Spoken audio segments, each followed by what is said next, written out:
Hi friends, welcome to our YouTube channel KK kids blogs. ఈరోజు అయితే మనం తోటకు వచ్చాము. ఇక్కడ మొక్కజొన్న ఎలా నాటుతారో చూద్దాం రండి. మొక్కజొన్న నాటడానికి ఫస్ట్ అలా చేస్తారు. అలా చేసినప్పుడు ఏమో బరువు పడి లెవెల్ అయ్యిద్ది. ఆ లెవెల్ అయిన తర్వాత దున్నుతారు. దున్నిన తర్వాత అక్కడ ఉన్నట్టు విత్తనాలు వేస్తారు.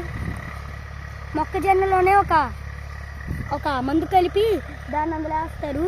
వేసిన తర్వాత ఏమో అవి పండుతాయి. తర్వాత గుండె వేయాలి. అది వేసిన తర్వాత పండుతాయి. అందులోనే రకాలు ఉంటాయి. అది మామూలు స్వీట్ కార్న్ కాదు, అది వేరే రకం. అది స్వీట్ కార్న్ అయితే ఎక్కువ రేటు. స్వీట్ కార్న్ వేరే మొక్క, ఇది వేరే మొక్క ఫ్రెండ్స్. ఇదిగోండి ఫ్రెండ్స్, ఇలా పింక్ కలర్లో ఇలా ఉంటాయి. మొక్కజొన్నకి ఒక మందు వేస్తారు. దీనికి గొండు ఉండిద్ది ఫ్రెండ్స్. ఆ గుండెని గనక వేస్తే ఈ రెండు కలిసి పండుతాయి.